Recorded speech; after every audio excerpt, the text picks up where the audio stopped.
Welcome to the Damascus Road Right Gospel Show. I am your host, Nosa Omo Ogbebo. Today we are continuing the series on the topic Love Your Enemies. You have heard that it was said, you shall love your neighbor and hate your enemy. But I say to you, love your enemies and pray for those who persecute you, so that you may be sons of your Father who is in heaven. For he causes his sun to rise on the evil and the good, and sends rain on the righteous and the unrighteous. So with this, we want to begin and open the discussion for everyone to call in. Today I'm alone in the studio, but my co-host, Reverend Michael Brown, is calling in to join us. Michael, are you with me? Reverend Brown? Okay, we are expecting him to call in. Once he is on, I will let you know. But the scriptures enjoin us to love our enemies. In the book of Luke chapter 6, 27 to 36, the scripture enjoins us that we should love our enemies. Jesus said, I say to you, who here love your enemies. Do good to those who hate you. Bless those who curse you. Pray for those who mistreat you. Whoever hits you on the cheek, offer him the other also. And whoever takes away your coat, do not withhold your shirt from him. Give to everyone who asks of you.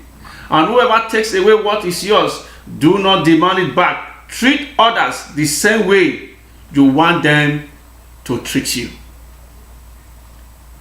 Today I want to look at who is your enemy. I'm happy to welcome onto the show my co-host, Reverend Michael Brown. Michael, how are you doing? I'm doing okay today, Reverend. Okay. How are you today? Yeah, we are missing you in the studio, but thank God you are on the radio. So talk to us. We are continuing the series on the topic Love Your Enemies.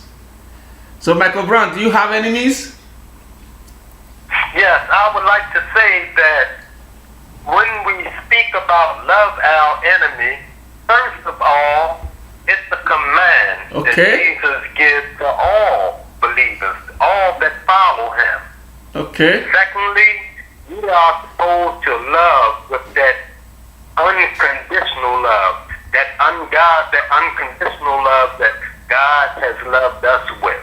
Okay. Regardless of how a person opposes you, we're supposed to go a step higher than those. Because in the Bible it states in Romans the 12th chapter, 20th verse, it speaks about, therefore, if thy enemy hunger, feed him. If he thirst, give him drink. For in so doing, thou shalt heap coals of fire on his head. Therefore, the Apostle Paul is letting us know that whenever our enemy does something to us, whatever, or against us, we are supposed to go higher than that, so that it will be known that we are children of God in heaven. Okay, thank you.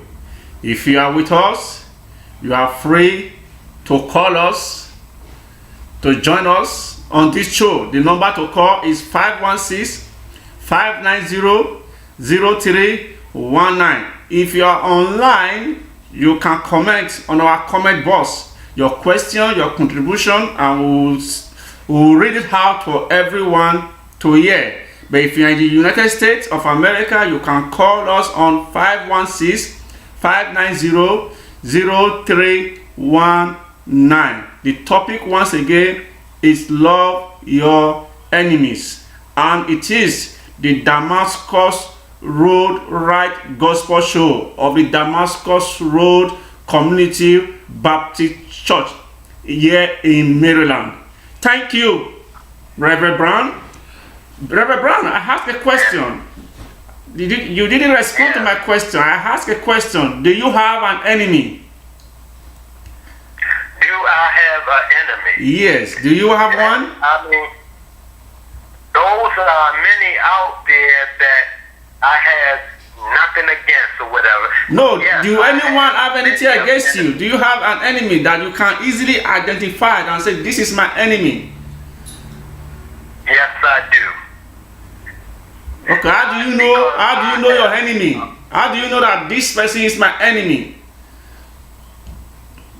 Because I see people a lot of times, they want to see the downfall. They want to see the worst in me. Because I have changed my life for living for the devil. I'm now living for God. And there are a lot of people out there who does not want to see this change. And that's like of all of us in our life. When we come to know Jesus Christ as our Lord and Savior, we all have enemies. Okay. Amen. You said we And all. we can identify them.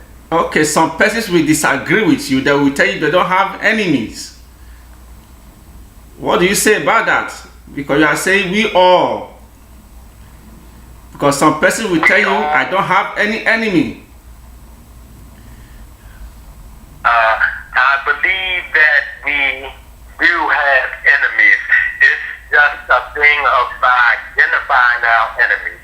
We cannot see our enemies at all times or whatever, but the devil comes to blind us and have us thinking there are no enemies out there at all. Even when the devil comes to kill, steal, and destroy himself, Okay. he wants us to be so blinded Okay. that we don't see him as our enemy.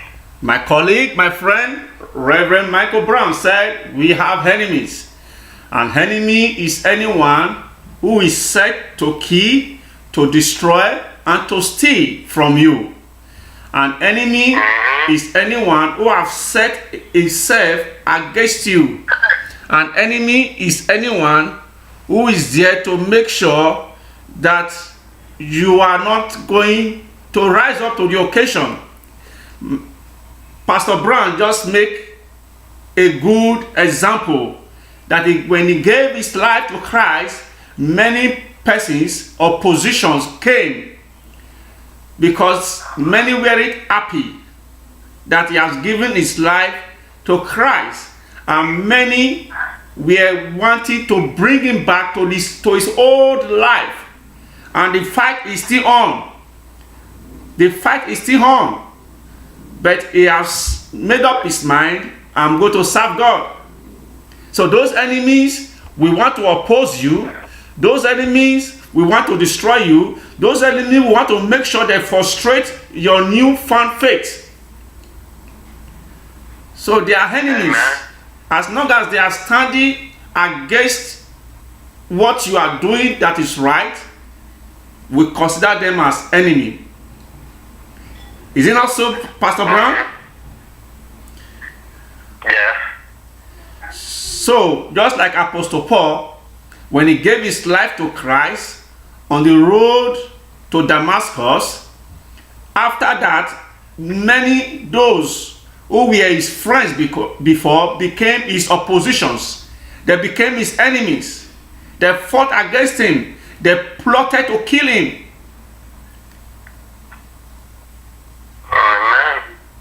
Now, if you are still with us, if you want to call in, if you want to contribute, you can call the number 516-590-0319.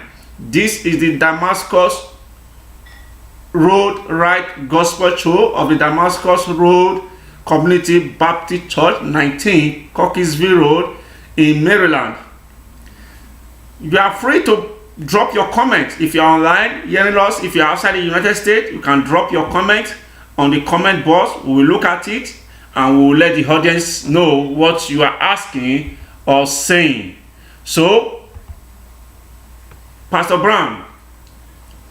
Yes, I'm here, right here with you. So, I want to ask you, if people consider you as their enemy, what do you do?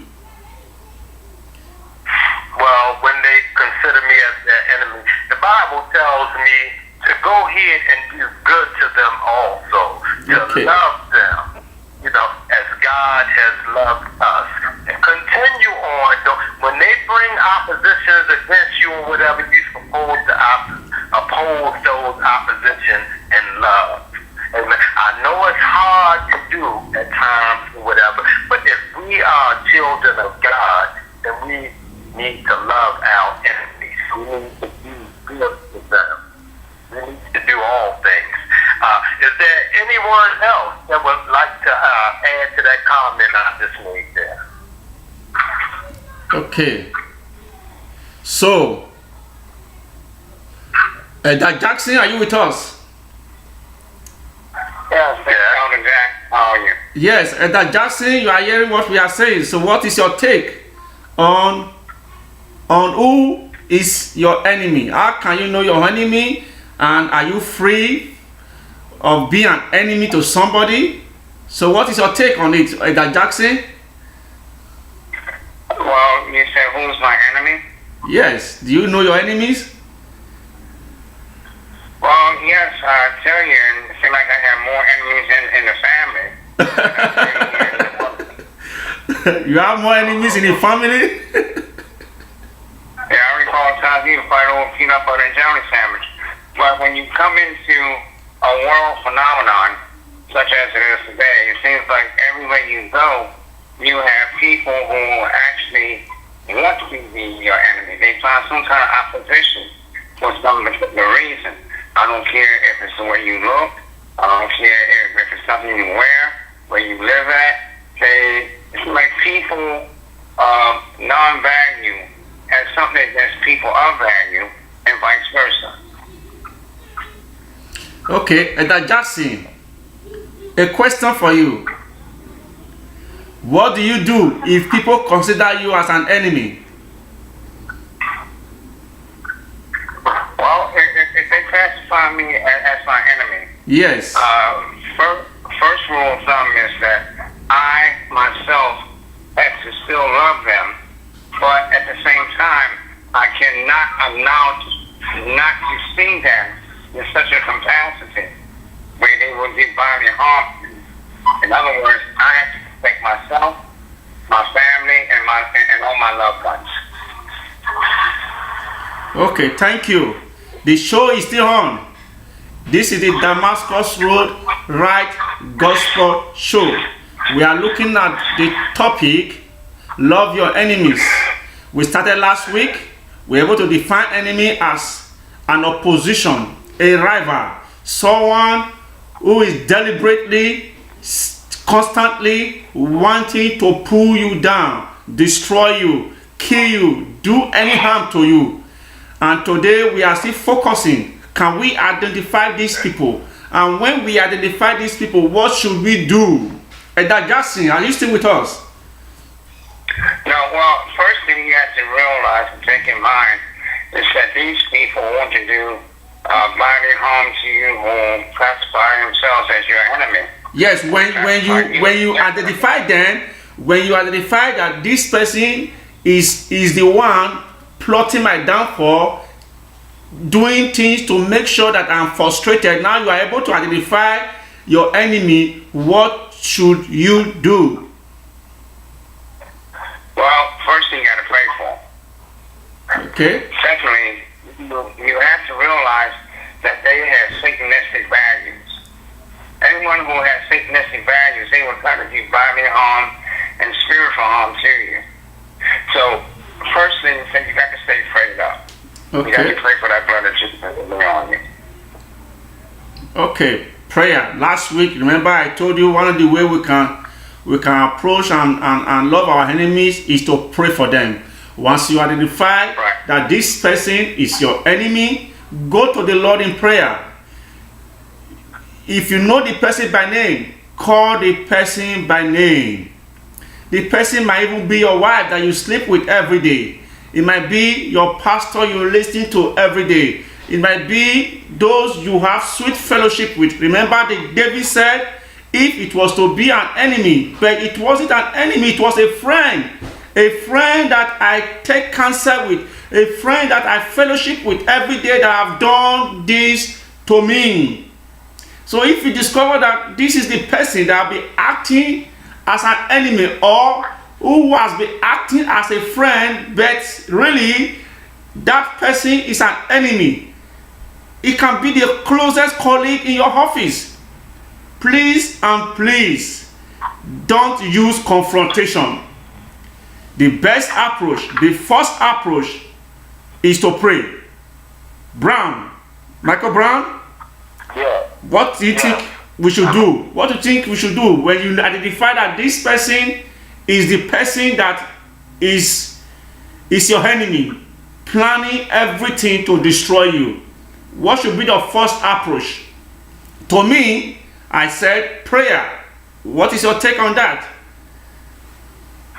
Okay, my next approach would be, just as it speaks of in the 6th chapter of Galatians, the 10th verse, as we have therefore opportunity, let us do good unto all men, especially those of the household of faith.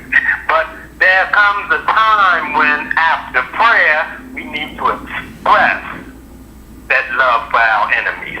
We need, if we have opportunity, if we have chance, we need to go to that brother and let them, that brother or sister, and let them know that although you have, we have some difference of opinions, we have some differences here, you're still my brother, you know, and I love you, you know, with this godly love, you know, because if it was just up to me, I would go ahead and carry this thing in another way, but because God has changed my life, you know, I can now stand here in front of you with love in my heart. Okay, let's hear Edda Jackson. Edda Jackson, Okay, well, I want to hear your opinion. After prayer, what next? After you realize, first of all, you have to know who your enemy is. Because you have enemies that come to you in sheep's clothing. And those are the ones you got to watch out and be considerate about at all times. Okay. After a prayer is rendered, we then have to constitute into law forgiveness. Where we forgive, we will actually let ourselves free from the chaotic matter and thinking of other people. I've seen relatives and families who hold grudges for eons, all because of something that was said by somebody else or something that was more or less on a frustration basis doing something.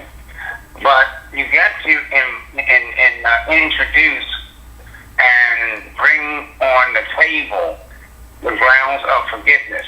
Now, when I say forgiveness, how do we forgive a person? First thing you have to do, you write a letter to yourself as if you was going to write it to that person. And then you actually explain to them how they hurt you. You let them know that they hurt you and it hurt you deeply.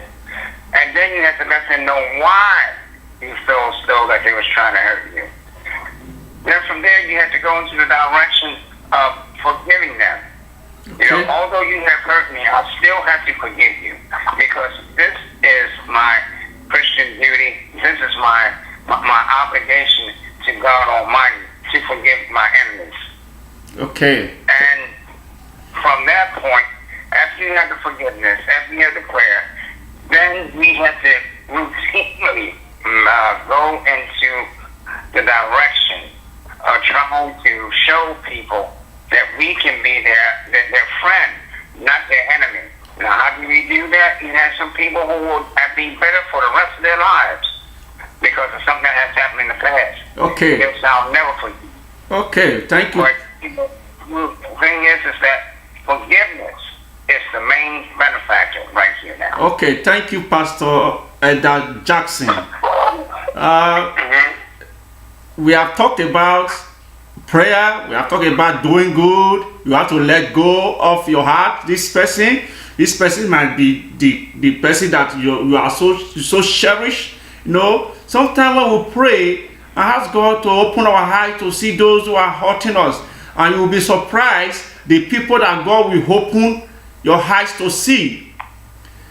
But it's not a time to seek for their downfall.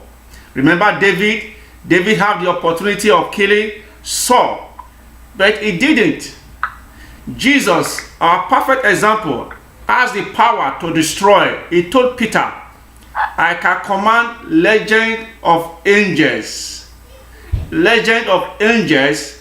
to come down and fight for me, but he didn't. So I don't know your take of people who pray for their enemies to die. Reverend Brown, just a minute. What is your advice? What is your counsel to those who pray for their enemy to die? Okay, for those who pray for their enemy to die, it's not a good thing or whatever. That shows that they are not a child of God, because if they were, they would go according to the fruits of the Spirit, which is found in Galatians 5:22. But the fruit of the Spirit is love, joy, peace, long suffering. How could you long suffer with a person if they're dead and gone? But you have to have patience, gentleness, and do good to them. Okay, thank you. That we may be the children of our Father in heaven. Sometimes we find it hard to do, but it's not hard at all. If we want to follow Jesus Christ, then we go ahead and love our enemy. Not what we were taught in high school, not what the dictionary tells us, but the love of God. Okay. That encompasses all. Elder Jackson, what is your counsel? What is your advice to those people who pray, asking God to kill their enemy? Well, I look at it this way. Any person who calls himself a Christian and prays for somebody to have bodily harm to them is not a Christian. They're a hypocrite, number one. Number two, when it comes to praying for somebody to have bodily harm on them, you have to watch what you're praying for, because that same, I guess you would say, reaction can come back on you. If anything, you should pray for the deliverance of your fellow man to come to the conclusion, let's go on a common ground where we can settle these disputes. We have to go on a higher plateau, because, you know, when we're working against the evil one, I'm talking about Satan right now, he has so many tricks up his sleeve. It's, you know, it's really unpredictable how he will come to us. Like I said, he's a sheep in she's a wolf in sheep clothing. But we have to realize, and we have to identify that we have to stay away from that type of scenario of asking for bodily harm. If anything, we should ask for the blood of Jesus to come down on our enemies as well as ourselves for protecting. And then always be ready to help out your enemies. If your enemies come to you and he's in need of food or drink, give it to him. What harm is it going to do? What we're looking at right now is something that's the whole root of everything, and that is our pride. Once our pride gets in the way, that can actually kill anything and everybody. When Brother Brown, maybe you brought that up about the joys the Holy Spirit, through the Spirit. But if we go at the bottom and work our way up, long suffering, how long must few brothers suffer because they don't agree? And then another thing, let's look at it saying, self-control. That's one thing that we need in this world today, is self-control, and we have to try to get away from this long suffering of our disadvantages, because this is going to bring more chaos and madness, not just to the two people, but also the other people who love these two people. They're going to take sides eventually, and then you're going to have a whole scenario of people fighting against each other all because of something was said or on the street that wasn't reconciled. Okay. Thank you. Thank you. Our time is almost up. Remember, this is the Damascus Road Right Gospel Show. And we are broadcasting all the way from Maryland, here in the United States of America. And this program is being sponsored by the Damascus Road Community Baptist Church, 19 Cockeysville Road, here in Maryland. And our worship service begins every Sunday, 10 a.m. Sunday school, and by 11 we begin our service. And our Bible study is every Wednesday by 6:30 p.m. Every Wednesday we have our Bible study by 6:30 p.m. We have other locations here in Baltimore. We have other locations in Africa, Ogun State, Benin City, and even in Pakistan and Guinea. You can always find a way. Wherever you find yourself in all these places, you can drop a message for us. We will tell you where to have a good time with the Lord Jesus Christ. Finally, we are still on. In the next few minutes, before we wrap up today's show, remember the topic is love your enemies. We have heard Elder Jackson, Reverend Brown, with us on this show. They have told us we should pray for our enemies. We should do good to our enemies. And those who are praying for their enemies to die, they should examine their faith. They should look back inward. If really they have the love of Christ in them, if the fruit of the Spirit is in them, they should look inward again before they continue such prayer. 30 seconds. Reverend Brown, 30 seconds. Just say one last thing about love your enemies to all our audience. 30 seconds. Yes, I would like to say that before we could do anything, it's about love. When Jesus gave the two, when they asked him what is the greatest commandment, he said, love the Lord thy God with all their heart. And the second one is like that, love your neighbor as thyself. Jesus Christ said, love, love, love. Before he said anything else, to do any other thing or whatever, he said, love. Love. That is the key. The key of the Christian race. Love. Love is not limited to anybody. Elder Jackson, 30 seconds.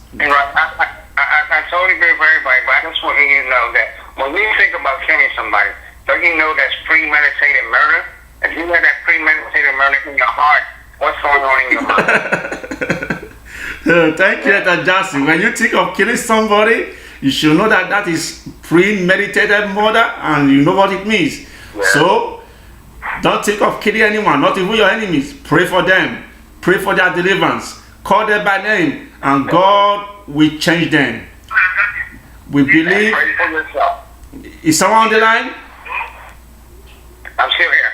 Okay, thank you. Our time is up. Thank you, Elder Jackson. Thank you, Reverend Brown. Yeah. Thank you, everyone who have listened to today. And you can always watch our previous broadcast by just clicking on Google or go online on the Damascus Road Right Gospel Show.